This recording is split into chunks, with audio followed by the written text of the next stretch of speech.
Good morning, everybody. I am Bakonirina Rakotomamonjy. I'm an architect, and I'm the chairperson of CRATER, which is an NGO working on it's the International Center for Art and Construction.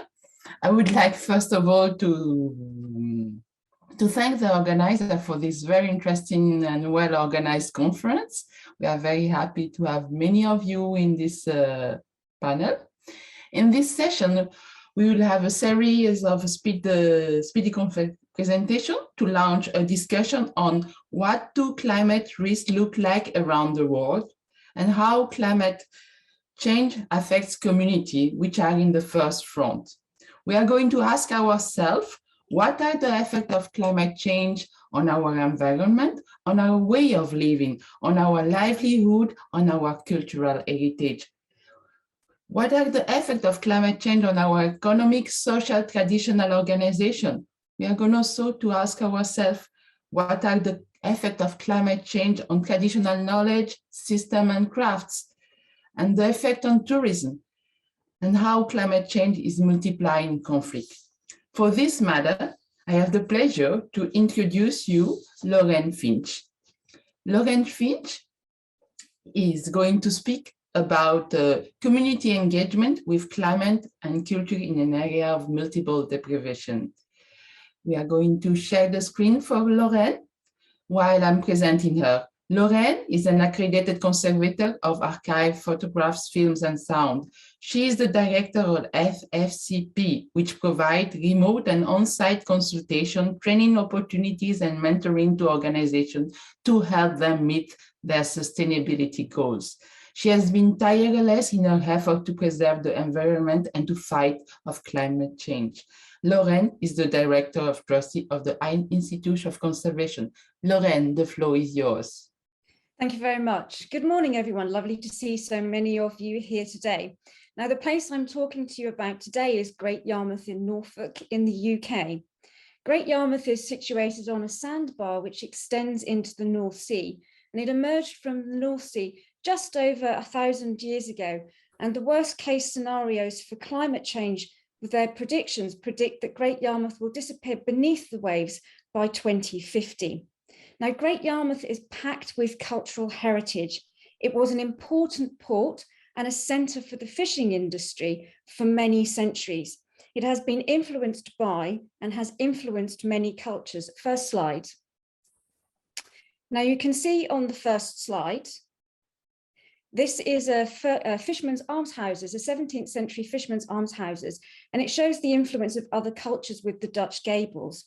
Great Yarmouth has the largest parish church in England. Next slide. And it was home to numerous monastic orders whose buildings remain. Next slide. It is the site of the most complete medieval town wall in England, which is a scheduled ancient monument. It is associated with literary figures such as Anna Sewell and Charles Dickens. And in terms of ecology, it is home to a colony of grey seals.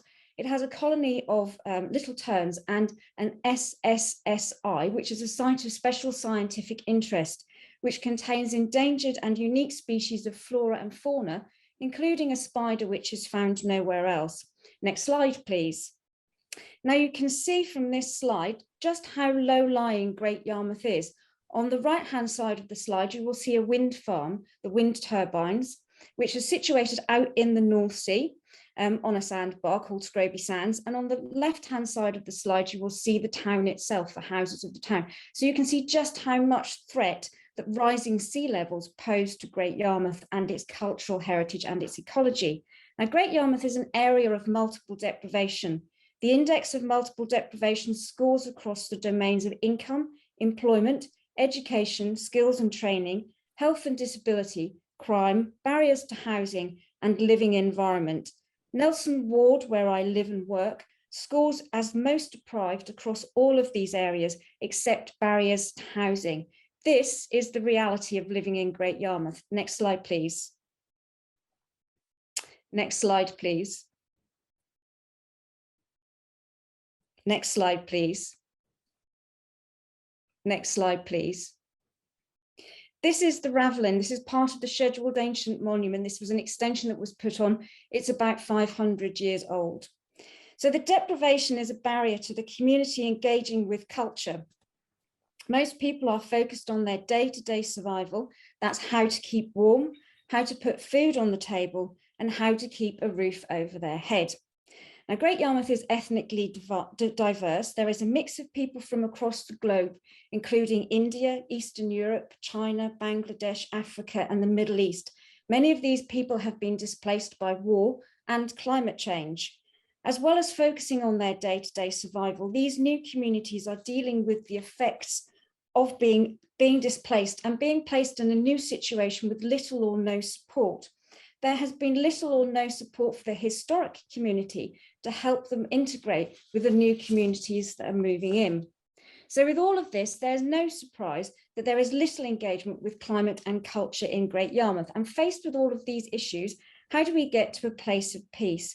A place of peace for people to people, people in the environment, and arrive at solutions which are viable, durable, and allow all to thrive. Now, I have to say, in Great Yarmouth, we haven't found the answers. There have been initiatives to engage the community with culture. These are always led by people who live outside of Great Yarmouth. They don't understand the community and their needs. These initiatives are always undertaken without consulting the community first. The community don't have any input into what's designed in terms of their interaction with culture. And these initiatives rarely involve the community as part of the project. Now, for me, the answer in community engagement with climate and culture is to be found in actually engaging with the community, to meet them where they are and not where you are, to ask them what they want and to provide that and to give them ownership of it, whether you deem that to be culture or not. So I'm going to leave you finally with 3 questions to reflect on. How do we enable the community to connect with the culture around them and to value it? How do we allow culture to play a role in reducing the impacts of climate change in a community which is disengaged with culture and who place little value on it? And how do we communicate the need for urgent climate action using culture to a community whose priority is their day-to-day survival? Thank you. Final slide, please. If you want to contact me, please do. Yes, thank you, Lorraine. You have depicted definitely a challenging situation and you have asked very good questions. You made us realize how deprived communities are affected and harmless. You also draw our attention on how participatory management is crucial, even though difficult to implement. I know you are going to leave us because you are engaged in another session, but we can ask a question in the chat and she will be able to answer later. Thank you very much, Lorraine.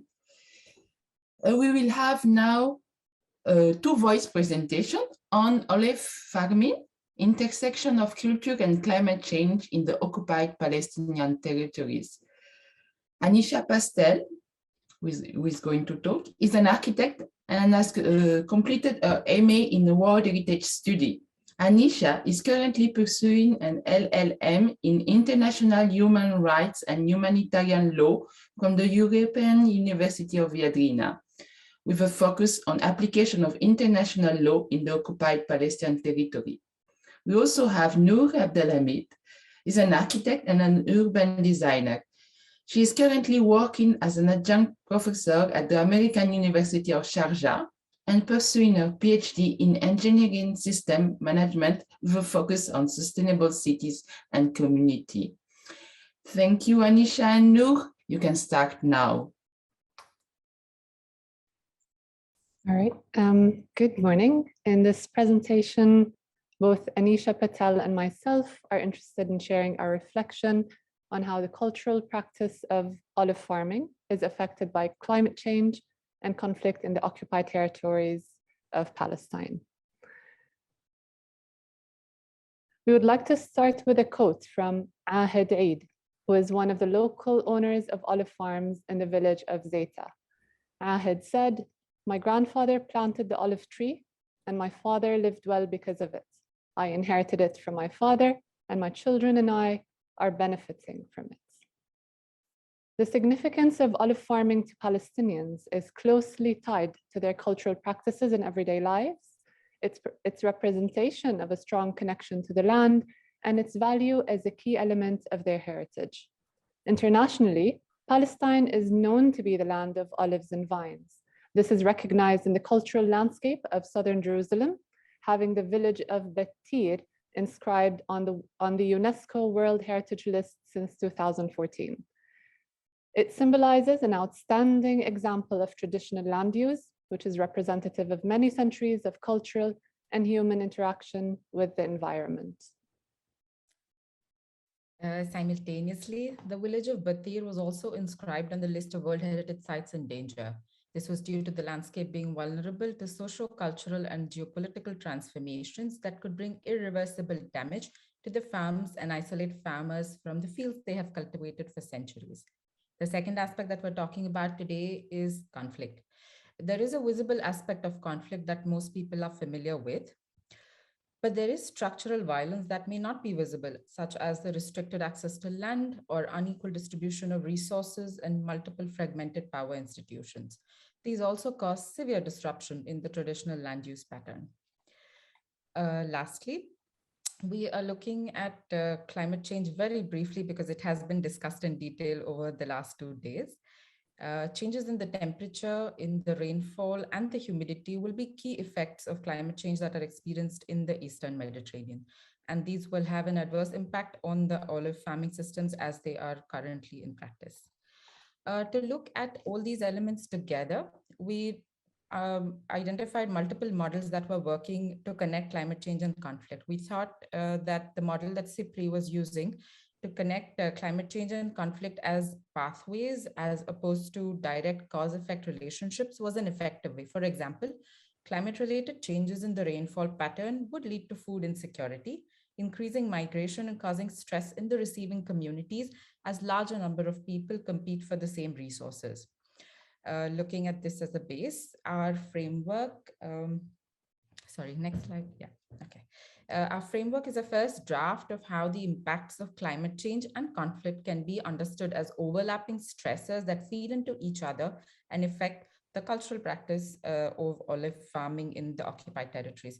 It would attempt to use qualitative and quantitative data together. For example, the framework allows us to break down the issue of water insecurity into climate and conflict-related factors, which are then studied independently, but looked at together comprehensively so that the strategies that we identify work with both these factors as a connection instead of fragmented ones. The challenges we have outlined related to conflict and climate change are systemic in nature. Although our aim is to present a comprehensive view on the practice of olive farming from the perspective of the community, the discussion remains limited due to the reality of the geopolitical situation. Therefore, the solutions proposed to address these challenges have to be at a systemic scale, covering local, regional, and international scales, with strategies targeting long-term or short-term goals. We strongly believe that cultural practices are resilient, and in them lies the opportunity to mitigate challenges that both climate and conflict may cause. Lastly, we're inspired by members of the olive farming community who continue their cultural traditions despite the challenges that face them. And on this note, Ahed says, we're keen to maintain the olive tree and we will not let go of it. Thank you. Thank you very much, Anisha. I know you respected perfectly the time and your case study is really interesting. It's highlight the strong link between peace, culture, and climate change, and how the tool also you presented is really interesting to analyze the links. You have depicted a dramatic situation, and you have also explained us how it's important, the culture and the identity, to help us be more resilient. Thank you very much, Noor and Anisha. The next speaker is Yichen. She will talk about rural tourism development and heritage preservation after a heavy rainstorm in Tashuimo village in Zhengzhou in China. Dr. Yichen Chan is currently a postdoctoral fellow in the School of Architecture and Urban Planning at Zhengzhou University in China. She achieved her PhD degree from RWTH Aachen University in Germany. Her research contains multiple dimensions of agricultural heritage, agricultural policies, and local community-based heritage conservation. Yichen, we are listening to you. Yeah, okay. The presentation is not already shown. Yeah, it's starting, maybe it's a difficulty of connection. We can please take your time to set it. Okay. We really need to see pictures of your village. Okay, I'm sorry for these technical issues, but yes. So now I'm start. I'm Yichen Jiang and from Shenzhen University in China. So today my topic is about the rural tourism development and the heritage preservation after a heavy rainstorm in Tashuimo village in Zhengzhou, China. So next slide, please. Yeah, first. So I'd like to introduce the background of the Zhengzhou in China. It's about the 20th of July extreme rainstorm in Zhengzhou, China. And this disaster has claimed at least 56 lives in the province and 5 people remains missing. The direct economic losses caused by the torrential rains in Zhengzhou have climbed to $10 billion almost. And the widespread flooding has led to the relocation of almost 396,000 people based on local authorities. And this kind of heavy rainstorm affected by the easterly jet around the Huanghai river vortex. Extremely rainstorm occurred in Zhengzhou from 8 a.m. Beijing time of 18th to 8 a.m. Beijing time of 22nd of July in 2021 and caused serious landslides, mudslides, urban waterlogging, and also casualties. You can see the bad situation from the illustration on the right, and which reflects it's a really heavy rainstorm and caused a lot of traffic problems, and also a lot of people lost their home. Next slide, please.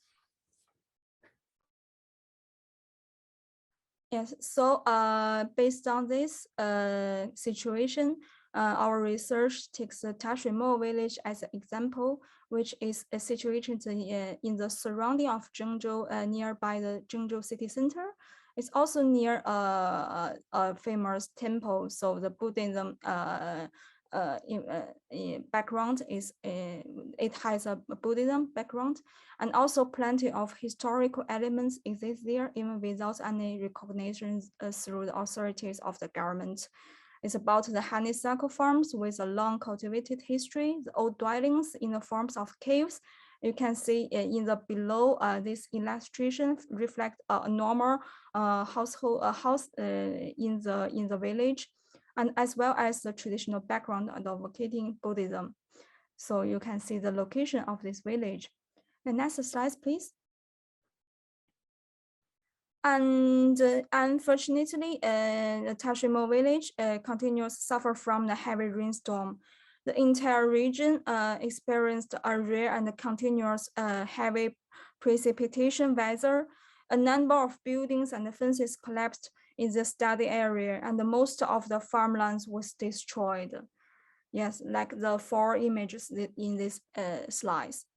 So next, please. And actually, before the rainstorm, the government development model for this village is to encourage tourism development with the next 5 years since 2019. And also me and another PhD candidate at Politecnico di Milano, we made a development plan in 2019. It's about the 2 points that should be highlighted. First, we want to renovate the cave dwellings. Its main contents is to improve the physical properties of the interior, such as lighting conditions, to transform part of the existing caves into houses, and to improve the overall quality of this space. And next part is in 2019, we discussed how to integrate the protection and utilization of rural heritage into the integrated rural tourism models to develop the whole rural area. And also we want to combine the Buddhism culture. The tourism can visit there and grow honeysuckle tea in person, and drink tea and study some meditation stuff, live in the cave dwellings with local residents. And also in our plan, the economic situation of the village could also be improved. But after the heavy rainstorm, things changed, and we also faced with a lot of challenges, and also most of the caves has been destroyed. And so next slide, please. And so 3 points, 3 key factors for the future development of Tashuimo village should be mentioned here. First, in current development plan, there is no in-depth exploration of the heritage elements. So since the heavy rainstorm just happened in July last year, so our local authorities did not have any ideas for the heritage preservation. So that means we need to do a lot for protecting them and to do more research about that. And the second part is based on our interviews. It is known from the interviews that some villagers have deep feelings for their dwellings and honeysuckle fields, even though their houses and the farmland has been destroyed totally. So I think this is a key point for discuss how to protect the both tangible and intangible heritage in that village. So it is necessary to explore the heritage preservation-oriented tourism development and expect the community livelihood models after the heavy rainstorm. And it is hoped that the participant can see the disasters and dangers suffered from this village, and thus have some new insights and new ideas for contribution to the future development of this Tashuimo village. That's a key point for this today's presentation. And the final slides, please. And thanks a lot, and thank you for work. Maybe you can give me some share with me some new ideas for the development of this village. Thank you. Thank you, Yichen. Your presentation highlight how the culture can really strengthen villagers in front and build resilience, because even if there is a destruction, they still believe that heritage can help them. And it's also very interesting because it stressed the fact that we need to consider local value in any plans and also prevent a risk when we plan. Thank you very much, Yichen. The last speaker is Raghda Nezory. She is, while we are setting our presentation, I'm going to present her. She is an inspector of the Ministry of Tourism and Antiquity in the General Department of Historic Cairo. She is working on ongoing project management, restoration, and rehabilitation. She has a master's degree in Islamic archaeology from Ain Shams University, specifically on Syrian Islamic architecture study. And her talk is titled City of Death, Between Erosion and Lose. Raghda, the floor is yours. Hi. Yes. Hi, good morning, everybody. We are talking today about climate change in Egypt. So as we know, recently, the world has experienced major climate changes, and Egypt is considered one of the countries that have been greatly affected. Please, can you, next slide, please? In 2021, the Egyptian Meteorological Authority published a report stating that the summer unprecedented rise in temperatures 5 years ago up to 3 to 4 degrees with a very high level of rain, as we can see the change of average here in the picture. Next slide, please. Why I'm choosing this site and why this site is important. The living of the dead, which is main part of a living heritage in historical Cairo, which is registered on the UNESCO World Heritage List. It includes Mamluk buildings embody of the most outstanding medieval architectures with a distinctive style world renewed in Islamic architecture. It had a unique military, political, social style, which reflects the culture of this era, 17, 18 years ago. As I mentioned, I chose this location due to the importance of the urban fabric of the area. Also, it contains an enough number of heritage buildings. The heritage architecture art is destined for great disappearance due to the climate changes over the years with the rapid change around the world. Next, please. As a result of the climate change in Egypt, we can see the collateral effect on nature of on the site. The variation of temperature affecting the mortar for coherent the building elements by shrinkage of the material due to drying of the water. We face also high humidity and salt due to the rain. Also, we can face a consist of bacteria, algae, and fungus. The acid rain affect to the infrastructure deficit that cause many cracks till the falling and destruction of large parts of the buildings.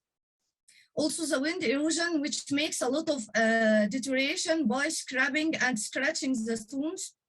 And of course, we face a lot of neglect and maintenance, which will damage the buildings around this site. The effect of human that they will face tension, misunderstandings, the situation, because they will feel that they were forgotten. They will immigrate or displacement. As we know, also it will affect the economic due to the losing of tourism. We can see also in the picture on the screen, we have a lot of problems on the on ceiling and the other places in the building. Of course, sometimes it's fall apart. As a recommendation for this site, in order to sustain the future, the history of the past, we must preserve. We need to put methods to preserve and reduce future risk. So we need to put an easy and direct plan of risk mitigation management. Thank you. Thank you very much, Raghda. We saw with your presentation how climate change can affect the physical feature of this very important heritage. It recalls the importance of prevention, but also urgent technical responses before further decay of this heritage. And you highlighted also the impact on humans that have been displaced and on tourism economy. Thank you very much for this presentation. To all the panel, we thank you. It was really enlightening. We can now launch the discussion for 15 minutes. Maybe you can share your question in the chat, and I will try to address them to the speaker, or we are going to answer them later with the organization. Meanwhile, I've got two questions to the panelists. One is, what is actually the current strategies, undertaken cultural strategies that are undertaken on the ground to deal with climate change? This is the first question. The second question is, what is for you the next key step? Because we are a starting point looking at the intersection between climate change, peace, and culture. What is the next key step? And we can start with this one, and I've got a question to Raghda after, if we still have time. Anyone from the panel wants to answer to the questions? Anisha. Yes, I can give the first question a go, because we did look at some strategies that the community was undertaking on ground. For example, the farming communities have started organizing themselves into some sort of a union to help each other with the harvest process, because olive is basically a harvest intensive crop or plant. So organizing the community by themselves is one way of doing it. And the other one is by establishing seed banks to try and access indigenous seeds that are more suitable to the climate that already exists there and has existed for long. They have tried to sort of not get into a hybrid version of things which are more water intensive or which could require more fertilizer. So these were the two things that we already saw on large scale happening across. Very good. So research is helping also, and you have very practical answers. Meanwhile, we have a question for Raghda. How do you relate the peace to the deterioration of the heritage site? Raghda, it's a question for you. Okay. Of course, we need to deal with the local community first to protect a place or maintain the place and have a communication with the local community and the heritage buildings and the other surrounding places. We have to maintain peace between the community and the government first, and preserve the effects of the anger of the resident and local community. So we can also help the local community to participate and in preserving the place around them. If they like their communities, they will like to participate in preserving this place. Thank you very much. I don't have Rabia Arak, you have a question, you want to share it to the or a comment, or I'm going to read it. In general, the rich countries are at the origin of climate change, but the impact of this change directly influences the underdeveloped countries in a disastrous way. How to make rich countries aware of the bad consequences of their industrial development, Mark?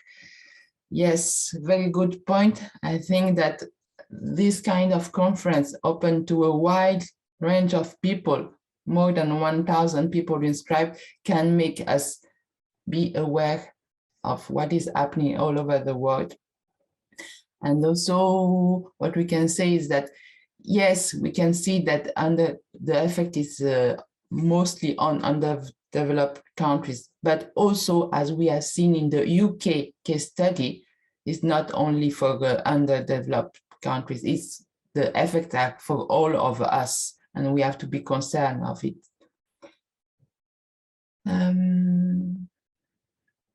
Anyone wants to answer to my question? What is the next key step from the panelists? No one. Anisha, thank you. Sorry, I feel like I'm answering a lot of your questions. But Noor and I, we have this idea that we actually want to now test the framework that we're looking at So trying to understand how we can get quantitative elements of measurements of climate change effects with the qualitative information of how conflict actually affects communities in order to then access the strategies that culture can offer. So we have the models that we have looked at and we're proposing. We now actually want to, as a next step, test it out and see how we can get this information, because usually qualitative and quantitative data is treated as two very separate entities, but we can't do that anymore. We need to look at it comprehensively. So we're trying to design a way in which we can test it out in the coming year and see if it actually helps us. Yes, the model you presented seems very interesting and the result already striking. So good luck for your research, because it will be interesting. We have got a question for Yichen from the public. Did the people who have to be relocated from the village, and how did that affect the future plan? Do the future conservation plan include resilience building, and does the community take part in developing those plans, or are they done by experts?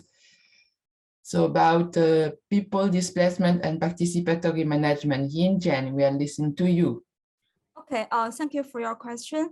I think it's very interesting, because you mentioned about the resilience, the planning and or resilience building.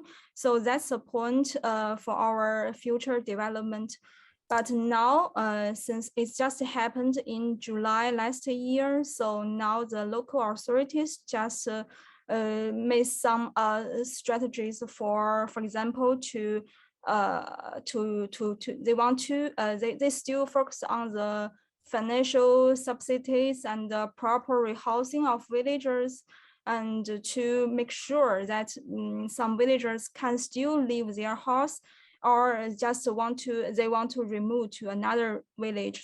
So the local authorities now is still do this kind of work, and they have no ideas. Actually, they have no ideas about resilience building and resilience planting. So for me, in my opinion, we now talk about this kind of concept, like the kind of sponge city. Everyone knows the sponge cities concept. So I think the experts will do more about this kind of stuff, and to try to make more contribute to the resilience development in the future, not only for some technical innovation, but also how to focus on how to manage the social networks, and also make the training of the villagers.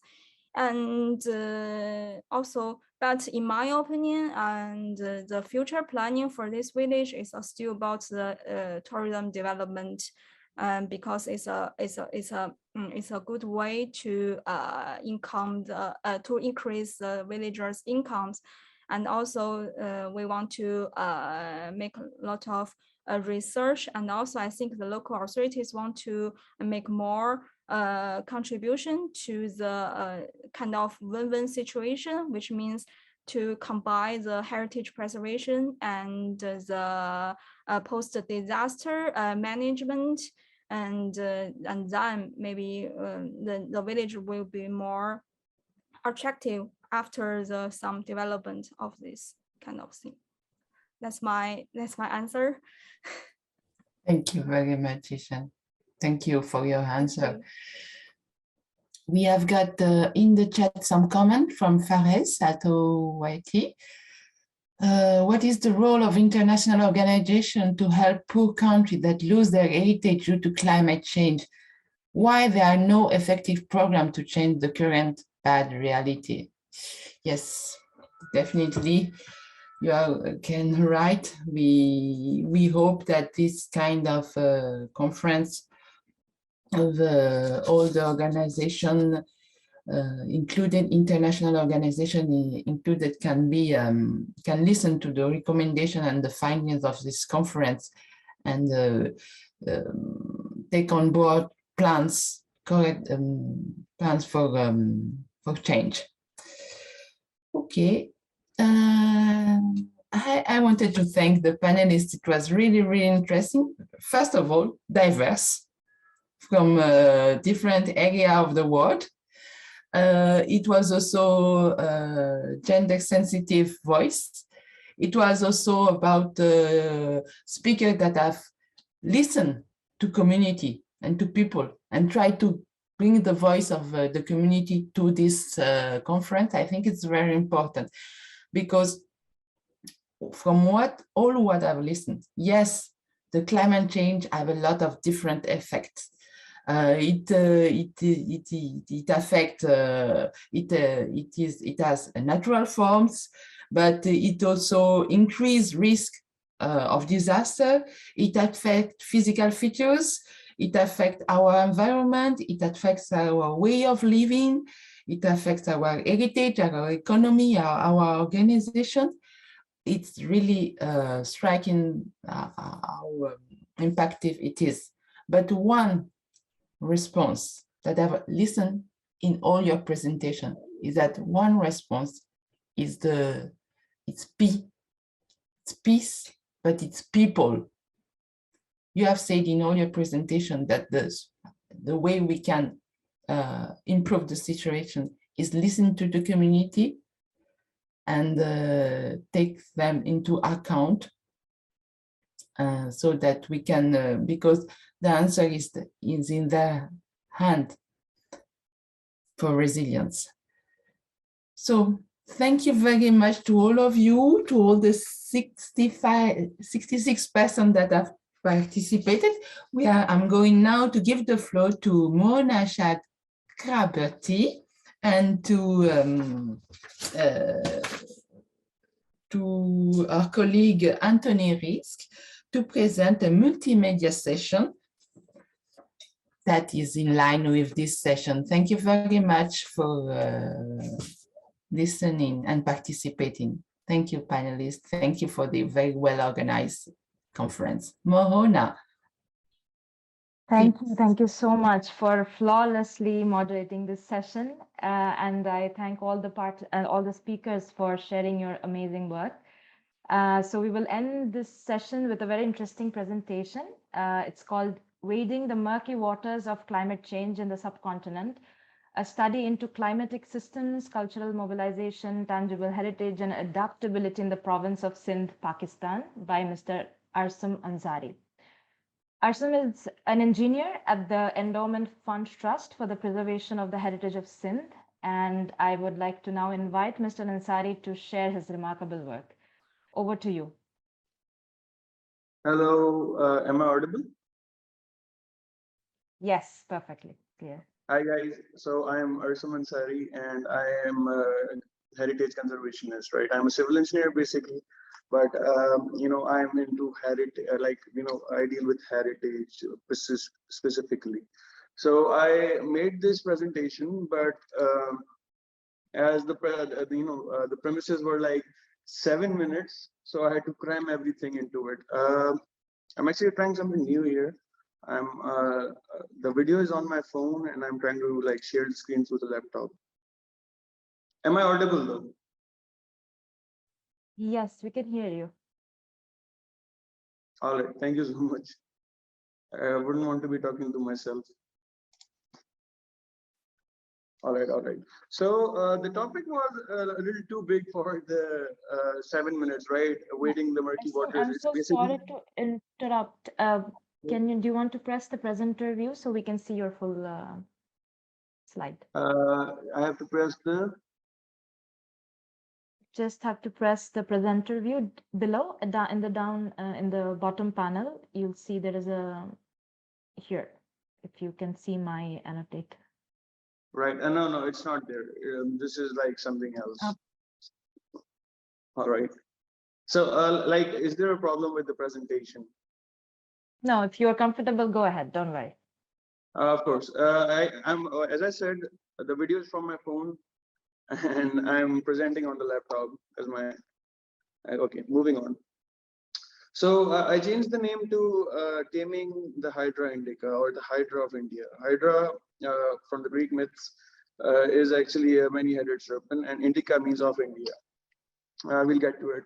We are from the Endowment Fund Trust for the Preservation of the Heritage of Sindh. Long name, I know, and the topic is like, the theme is the third theme, which is the climate change as a risk driver for the culture and people, right?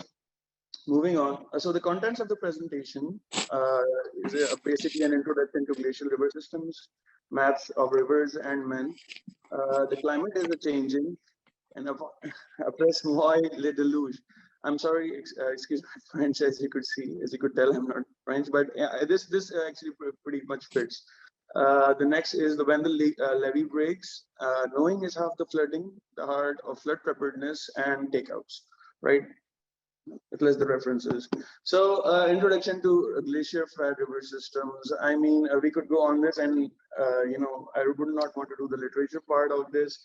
A river is when the water flows from a source towards the sea, and it usually goes with the gravity, it goes downhill, right? So we can just skip this.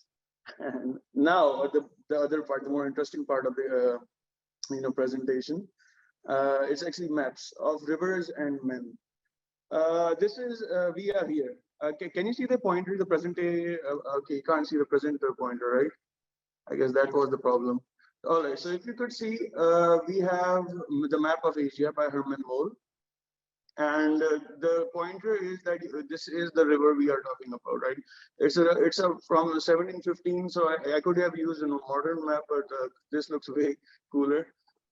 Anyway, so moving on, etymology of the Indus, or you could say the Sindhu. The original name was the Sindhu River. Sindhu, Indus, India, Indica. You know, all these words are basically derived from that. The land beyond the Indus was termed to as sorry, the land beyond the Indus was India, basically. Moving on, this is a really old colonial photo of the Indus, and down is the Arsum, can I again interrupt you? I'm so sorry, because we are not seeing the slides. We are just seeing your first slide. Of course. Is it like the maps of rivers and men, or is it like have we moved on right now? No, you are just showing your title slide. Oh my God! I hope I don't have to do this all over again. Anyway, so what I tried doing with the presentation was it was actually about presenting the case of the Indus River. It's a really old river, and it has one of the oldest civilizations known to man, the Mohenjo-daro, or the Indus Valley civilizations, right? So our cultural landscape is really volatile. I mean, I'm sorry, I've started representing. Like, is it all right if you could wait, or should I continue?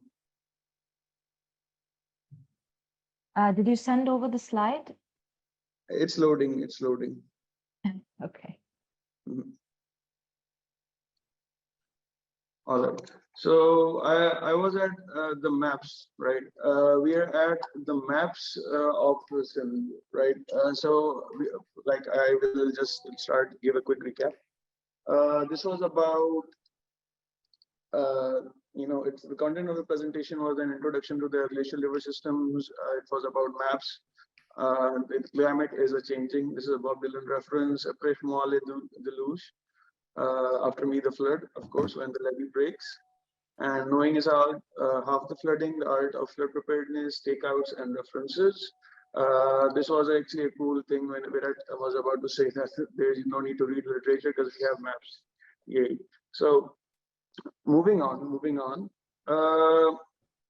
Here, this is the river we are talking about. I have added a pointer to the river, and this is the fabled Indus River.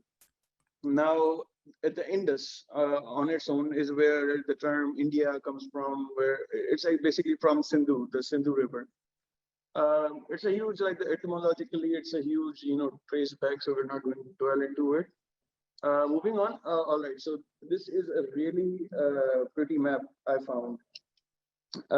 It's by Harold Fisk, and this is map of the Mississippi. What the map shows is that the old pathways of the river Mississippi, this is the original pathway, and the colors are the old routes the Mississippi took, and even on the second map. I call it the dance of the Mississippi, right? So here now, like as you can see on the map behind me, this is the map of Sindh, and this is the pointers here show an oxbow lake, right? So this is basically an enlarged version. Here you could see similar, like from the Mississippi slide, you could see similar cuts in the terrain, right? The river was later during the colonial era, I guess, after 1800s and into 1900s, it was actually levied on both sides, right? So it was basically captured and tamed, as suggests the taming of the Hydra Indica. Moving on. This is a map by Encyclopedia Britannica, of course, children's encyclopedia. And this is actually a good map showing the source and the end of the river Indus. So I forgot to actually darken the lines, but here's how it goes. I might be able to show it in real close. So all right, so here was the 2010 flooding. Now, why I chose the flooding of 2010 is because it still echoes in Pakistan, right? And it was generally due to we were not prepared for it, right? The lack of preparedness caused it, to do such great harm than it generally would, because we are used to floods. We are an agrarian country, and flooding is, it just happens almost every other. But this flood, even our civil engineers, the colonists, they were not ready. The barrages they designed were not enough because they had not taken into consideration the climatic changes. Now, dwelling more into it, here's the image of 2010. Right here, you could see before 2010 the Indus River, and here you could see it after it. And this is a little poorly stitched, but you could just tell that this is actually the same river. All right, after it's sold in size. Moving on to the statistics, this is more of an engineering. It's taken from a book, The Roots of the River Sindhu and the Floods in Sindh. And here you could see, I'll just give, these are all the years, right? So these are the 3 barrages. And for example, we are just going to take this, the first barrage from the Punjab, if you've heard of it.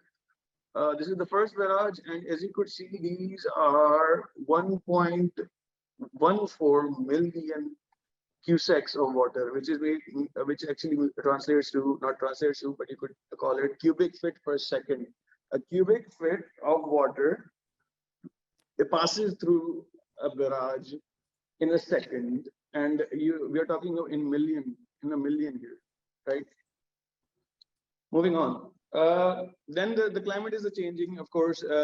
I've been reading a lot of articles on the big thaw, they call it, and it's by National Geographic. There's this picture, not the big thaw. I don't know who came up with the word, but it fits. We are seeing rising temperatures, consequently rising sea levels, ice melting at the poles, more droughts, more floods, glacial melting, desert creep. When the desert, because of deforestation and all, creeps more inland, and mass migrations. Okay, après-moi les deluge. I'm really sorry, and pardon my French, but I attended some classes, but it's still, it's hard to pronounce it. I really like this line. It means after me the flood. For those who do not know, it was after the French Revolution. It was actually at the start of the French Revolution, which was actually, it's really poetic. Moving on.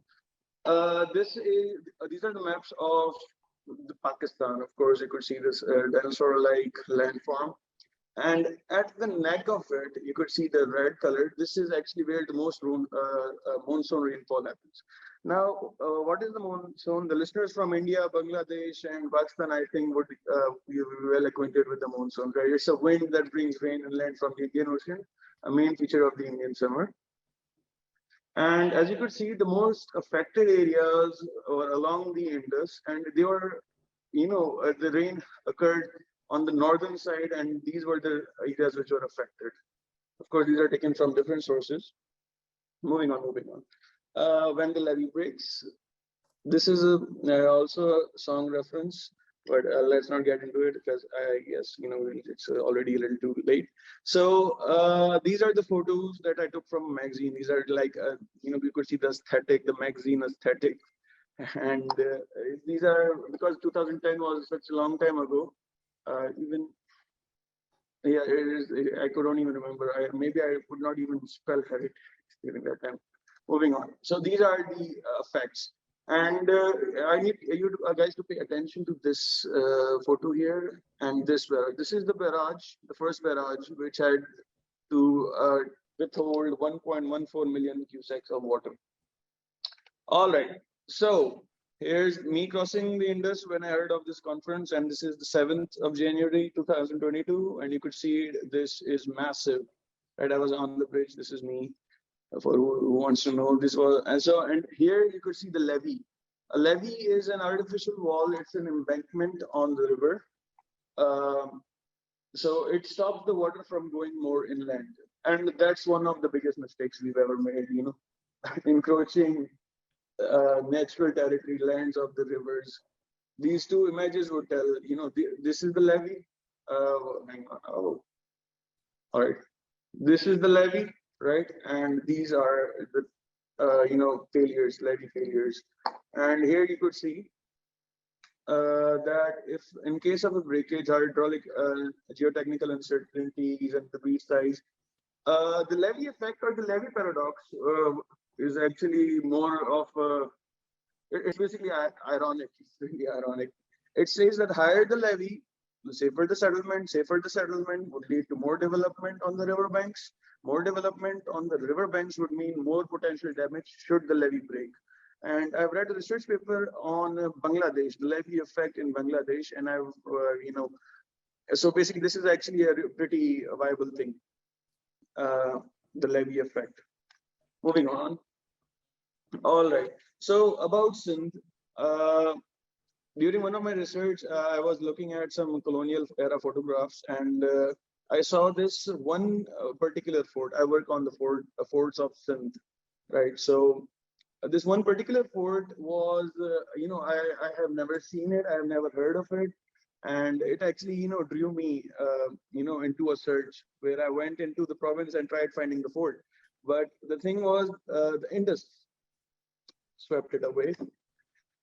And so, you know, so here it's like the city of Manjand, it's close from here, you could see from Majunda. And from Manjand, the city itself, as a, like it's a local saying, has been destroyed and relocated almost 6 times. Mohenjo-daro is a World Heritage Site and is argued to have met its end during the shifting Indus. And the cultural landscape of Sindh is not at all heritage friendly. I mean, is that there's no other way to put it. I mean, because of the Indus, it's not heritage friendly at all. We keep losing monuments all the time. We've lost many monuments in the 2010 flooding. This is just for the emphasis on the word. All right. This is Mohenjo-daro. This is a really cultural icon of the Indus Valley civilization. This is my photography, of course. This is Gobindram Gurdwara. It's basically a Sikh place of worship, and it was in the active floodplain and put at the old foundation of the historic city. This is the only remaining, you know, it's the only remaining extant foundation or monument in the active floodplain. So, you know, you could tell there was a city here. It's highly susceptible to flood damage, was heavily damaged to the 2010 floods. It's a living monument, and it was restored by the EFT in 2016 and handed over to the community. And it was again repainted by the community in 2019. Because, you know, there's also, this is also the archaeological site of Amri, precarious condition in active floodplain of the Indus. You could see the bricks and moving on. Climate change as a risk driver, right? It can be argued, as research states, that climate change is a factor in glaciers melting at an ever-increasing speed. Most of the river draining structures, such as dams and barrages, especially in the Commonwealth countries, have not respected climate change in their calculations. As a civil engineer, we usually do discharge calculations and design dams accordingly, right? So the climate change became a consideration, I would like to say, after quite recently in the history of humanity. So these are some calculations that have gone, and this actually spells disaster for maybe Commonwealth countries. To be honest, I have done my research in Pakistan. I don't know about Bangladesh or other Commonwealth countries, but I do believe the floodings there, this has to be one of the causes. As a risk driver, climate change plays a detrimental role in floods downstream, a negative role. There's a problem in the state. Anyways, if a general risk profile of a flood is to be drafted, climate change is a viable risk and could be, I'll hang on, I'll just minimize the screen. Is a viable risk and could be quantified if more efforts in research are put in.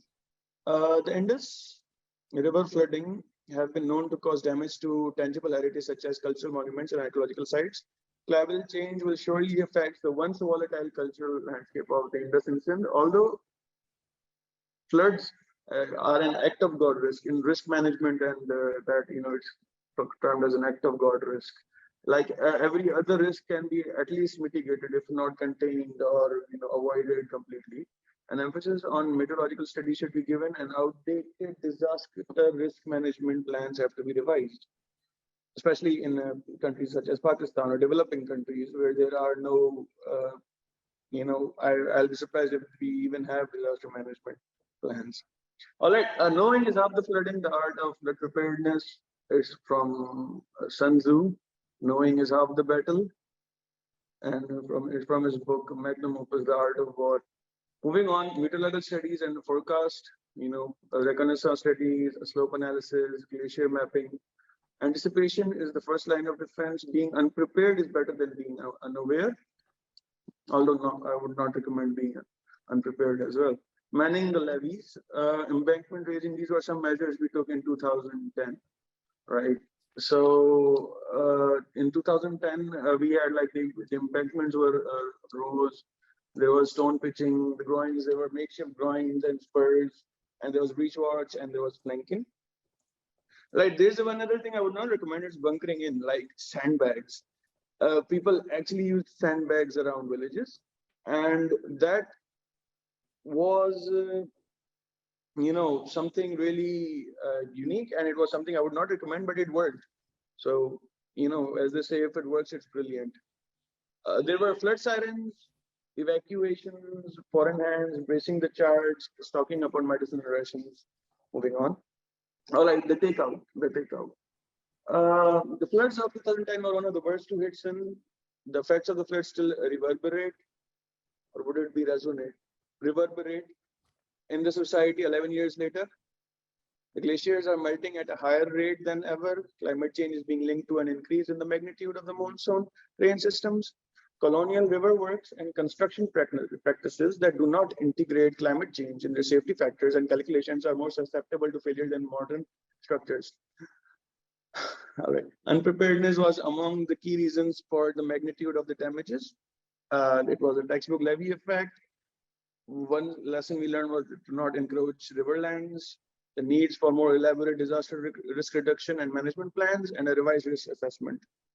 All right, so these are the references from many books and research articles that I would want to, give a big shout out, because they actually did help me a lot in understanding what climate change is, and how, of course I knew what it was, but just being able to articulate so much knowledge and put it in I guess I've surpassed 7 minutes. I'm really apologize for that. Moving on. Do we have any questions? Okay, I think so far not. So I will just stop sharing the screen. Oh, come on, there must be something that sparked, yes, that sparked some ideas.